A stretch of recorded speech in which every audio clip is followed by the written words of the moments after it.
안녕하십니까 시청자 여러분. 나라 안팎의 깊이 있는 소식을 전해드리는 전쟁 시사입니다. 안녕하세요. 오늘 저희가 러시아 우크라이나 전쟁 그 이면을 좀 들여다보려고 합니다. 특히 포속 넘어 러시아 내부에서 지금 어떤 일들이 벌어지고 있는지 그 속사정을 한번 깊이 파헤쳐 볼 텐데요. 오늘 세 가지를 중점적으로 짚어보겠습니다. 첫째, 러시아의 공장들이 왜 주 4일만 일하고 문을 닫는지. 둘째, 한때 세계적인 유제품 대국이었던 러시아가 왜 중국에서 치즈를 수입하는 상황까지 왔는지. 그리고 마지막 셋째, 이 모든 혼란 속에서 조용히 이득을 챙기는 나라는 과연 어디인지 알아보겠습니다. 네, 오늘 이 세 가지만 제대로 보셔도 지금 러시아가 처한 현실을 아주 명확하게 이해하실 수 있을 겁니다. 자, 그럼 바로 첫 번째 이야기부터 시작해 볼까요? 전쟁 중인 국가에서 공장이 멈춘다는 건 정말 심각한 신호 같은데요. 대체 무슨 일이 벌어지고 있는 겁니까? 네, 그 근본 원인은 바로 물류 붕괴에 있습니다. 뭐랄까, 나라 전체의 혈관이 막혀버린 산업의 심장마비 상태라고 보시면 정확해요. 산업의 심장마비요? 그렇습니다. 러시아 전역의 고속도로가 사실상 마비 상태고요. 자료에 따르면 무려 7,000개가 넘는 운송회사가 파산했거든요. 7,000개요? 와, 정말 엄청난 숫자네요. 아니, 전쟁 중이면 오히려 군수물자 수송 때문에 운송업이 더 중요해져야 하는 거 아닌가요? 상식적으로는 잘 이해가 안 가는데요. 바로 그 지점이 이 문제의 핵심입니다. 아주 역설적이죠. 원인은 크게 세 가지로 볼 수 있는데요. 일단 첫째는 살인적인 기름값 폭등입니다. 전쟁 비용을 대려고 유류세를 올리니까 트럭은 이제 굴리면 굴릴수록 손해인 구조가 된 거예요. 아, 그렇군요. 그리고 둘째는 부품 부족. 러시아 트럭의 상당수가 볼보나 벤츠 같은 서방제인데 제재로 부품 수입이 딱 막혀버렸습니다. 한번 고장나면 그걸로 끝인 거죠. 길가에 그냥 버려진 트럭들이 흉물처럼 늘어서 있다는 이야기도 있던데요. 맞습니다. 그런데 유류비와 부품 문제보다 더 치명적인 세 번째 이유가 있습니다. 그게 뭔가요? 바로 사람이 없는 겁니다. 사람이요? 네. 숙련된 트럭 운전사들이 대거 전쟁터로 징집되거나 안타깝게도 목숨을 잃었어요. 그러니 기름도 없지 부품도 없지 운정할 사람마저 없는 최악의 삼중고에 빠진 겁니다. 아, 혈관이 막혀서 온몸이 마비된다는 말씀이시군요. 그럼 그 마비 증세가 가장 먼저 나타나는 곳이 바로 공장이겠네요. 자료에 나오는 그 주 4일 근무제라는 거요. 이게 언뜻 들으면 근로자 복지 정책처럼 들리는데 실상은 전혀 다르다고요. 그렇죠. 이건 복지가 아니라 아주 교묘한 통계 조작이자 사실상의 임금 삭감 정책입니다. 옛 소련 시절부터 써먹던 방식인데요. 노동자들을 한꺼번에 해고하면 당장 실업률이 치솟고 사회가 불안해지잖아요. 네, 그렇죠. 그걸 막으려고 일단 고용은 유지시키는 척하면서 일하는 날을 하루 줄여버리는 겁니다. 그렇게 되면 자연스럽게 임금도 20%가 깎이겠군요. 정확합니다. 서류상으론 직장인이지만 줄어든 월급으로는 생계가 막막한 숨겨진 실업자가 되는 거죠. 제가 보기에는요, 이건 그냥 불만을 잠재우려는 매봉책에 불과합니다. 결국 고마 터질 수밖에 없는 시한폭탄 같은 거예요. 정말 심각하네요. 당장 먹고 사는 문제가 눈앞에 닥친 거군요. 자, 그럼 여기서 처음에 언급했던 그 치즈 이야기로 넘어가 보죠. 유제품 대국 러시아가 어쩌다 중국산 치즈를 수입하는 굴욕을 겪게 된 건지 이 배경이 정말 궁금합니다. 이 치즈 굴욕 사건은요, 지금까지 이야기한 물류 붕괴와 산업 기반 붕괴가 만들어낸 완벽한 합작품입니다. 한번 과정을 상상해 보세요. 일단 목장에서 짠 신선한 우유를 치즈 공장까지 실어 나를 트럭과 운전사가 없어요. 물류 문제부터 시작이군요. 네, 그리고 겨우겨우 우유를 구해왔다 쳐도 다음 관문이 또 있죠. 치즈를 감싸는 포장재는 대부분 유럽에서 수입했는데 제재로 맡겼고요. 포장재까지요? 결정적으로 치즈를 만드는 정교한 기계들이 거의 독일이나 이탈리아제거든요. 근데 이 기계들이 고장나도 수리할 부품을 구할 길이 없으니 그냥 멈춰서 있는 겁니다. 와, 우유, 포장재, 기계, 삼박자가 다 어긋나 버렸네요. 그러니 자존심이고 뭐고 중국에 손을 벌릴 수밖에 없게 된 거죠. 듣고 보니 이건 단순히 치즈 하나 못 만드는 차원의 문제가 아닌 것 같습니다. 훨씬 더 큰 의미를 담고 있죠. 이건 러시아의 산업 기반이 얼마나 취약한지, 그리고 경제적으로 얼마나 빠르게 중국에 종속되고 있는지를 보여주는 상징적인 사건이에요. 다른 자료들을 보면 러시아 서민들의 삶은 더 암울합니다. 상점에서 버터를 훔쳐갈까봐 플라스틱 자물쇠 상자에 넣어 판다거나 버터를 자물쇠 상자요. 네, 그리고 사람들이 옷이나 신발 같은 기본적인 소비마저 줄여서 대형 쇼핑몰이 불 꺼진 유령 도시처럼 변했다는 묘사는 정말 충격적이죠. 러시아 사람들에게 가장 큰 명절인 새해맞이 풍경도 완전히 달라졌다고 들었습니다. 맞습니다.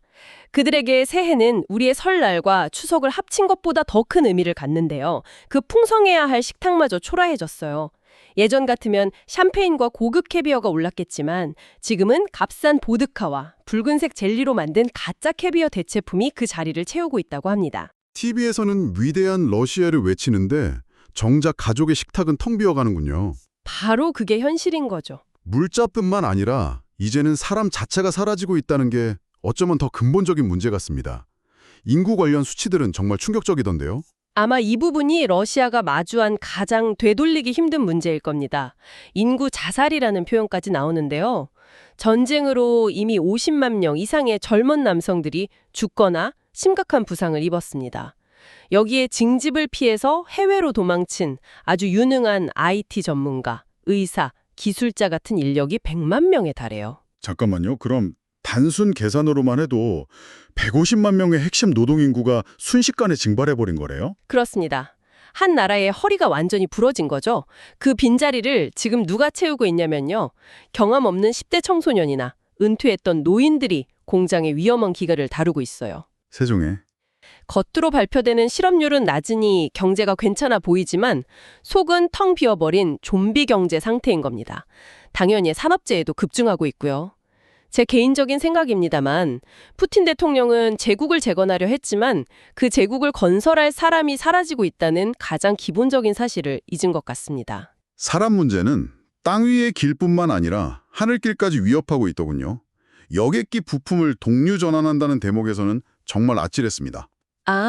그 동류 전환이라는 말이 좀 어려운데 쉽게 말해서 부품 돌려막기입니다. 부품 돌려막기요? 네. 서방 제재로 보잉이나 에어버스 여객기 부품을 못 구하니까 운항하지 않는 비행기에서 부품을 떼어내서 다른 비행기에 붙여 쓰는 거죠. 그렇게 3년을 버텨왔는데 이제는 떼어낼 부품이 있는 비행기마저 바닥나고 있다는 겁니다. 상상만 해도 끔찍한데요? 더 무서운 이야기도 있더라고요. 맞습니다. 조종사들이 브레이크나 센서에 사소한 결함이 발견되어도 그냥 무시하고 이륙하라는 지시까지 받고 있다는 점이에요. 러시아는 국토가 워낙 넓어서 항공교통이 필수적인데 이렇게 하늘길마저 위험해지면 나라는 그야말로 거대한 섬들의 집합체가 되어버리는 거죠. 정말 충체적 난국이네요. 밖으로는 전쟁, 안으로는 경제난과 인프라 붕괴. 특히 러시아의 그 혹독한 겨울을 생각하면 난방 같은 건 괜찮은 건지 걱정됩니다. 바로 그 지점에서 에너지 강국 러시아의 가장 비극적인 역설이 드러납니다. 유럽을 향해 가스밸브를 잠가서 얼려 죽이겠다고 협박하던 나라가 정작 자기 국민들을 얼리고 있거든요. 자기 국민들을요? 네, 최근 영하 20도가 넘는 강추위에 수십 년 된 낡은 난방 파이프가 도시 곳곳에서 터져나가고 있어요. 아파트 실내 벽에 고드름이 얼고 주민들이 집안에서 외투를 껴입고 잠을 자는 21세기라고는 믿기 힘든 일들이 벌어지고 있죠. 아니, 그 많은 석유와 가스를 팔아서 번 돈은 다 어디로 가고 왜 자기 나라 난방관 하나 교체하지 못하는 겁니까? 두 가지 이유 때문입니다. 첫째, 배관을 수리해야 할 숭늉공들은 대부분 전쟁터에 끌려갔고요. 둘째, 시설 보수에 쓰여야 할 예산은 부패한 관리들의 주머니로 새거나 막대한 전쟁 비용으로 사라졌기 때문이죠. 결국 유럽을 향해 겨누었던 에너지 무기가 부메랑이 돼서 자기 심장을 꿰뚫고 있는 겁니다. 자, 그럼 지금까지의 이야기를 종합해보면 이 모든 혼란과 붕괴의 과정에서 유일하게 이득을 보는 존재가 뚜렷해지는 것 같습니다. 바로 중국이군요. 정확히 보셨습니다. 하지만 여기서 우리가 명확히 해야 할 것은 중국은 러시아의 구원자가 아니라는 점입니다. 구원자가 아니면요? 오히려 약해진 곰의 숨통을 노리는 교활한 포식자에 가깝죠. 서방 시장이 막혀버린 러시아는 유일한 큰손인 중국에게 울며 겨자 먹기로 석유와 가스를 헐값에 넘길 수밖에 없는 처지가 됐어요. 에너지뿐만 아니라 다른 시장도 마찬가지 상황이겠죠? 네, 아까 말씀드린 고장난 서방제 트럭과 자동차의 빈자리를 품질은 조악하고 가격은 훨씬 비싼 중국산 제품들이 빠르게 차지하고 있습니다. 러시아 국민들은 선택의 여지가 없는 거죠. 그래서 지금 나오는 분석들을 보면요. 러시아가 사실상 중국이 관리하는 핵무기 가진 주유소로 전락하고 있다는 표현이 많습니다. 자원식민지가 되어가고 있다는 뜻이군요. 그렇습니다. 푸틴 대통령이 서방으로부터의 주권적 독립을 외치며 시작한 전쟁이 결과적으로는 중국에 대한 경제적 예속이라는 더 깊은 덫으로 빠져들게 한 셈이죠. 오늘 이야기를 나눠보니 전쟁은 정말 총과 포로만 하는 게 아니라는 걸 다시 한번 깨닫게 됩니다. 경제와 민심이라는 기둥이 무너지면 아무리 강해 보이는 국가라도 속에서부터 무너져 내릴 수 있다는 걸 생생하게 볼 수 있었네요. 네.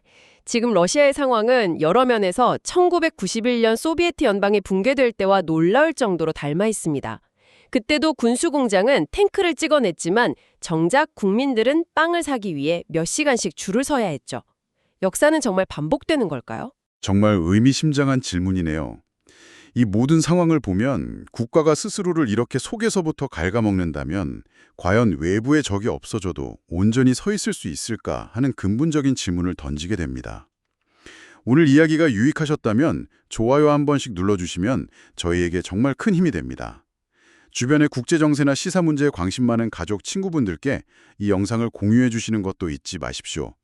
앞으로도 저희 전쟁시사 채널을 통해 빠르고 깊이 있는 소식을 계속 받아보시려면 구독과 종 모양의 알림 설정을 꼭 부탁드립니다.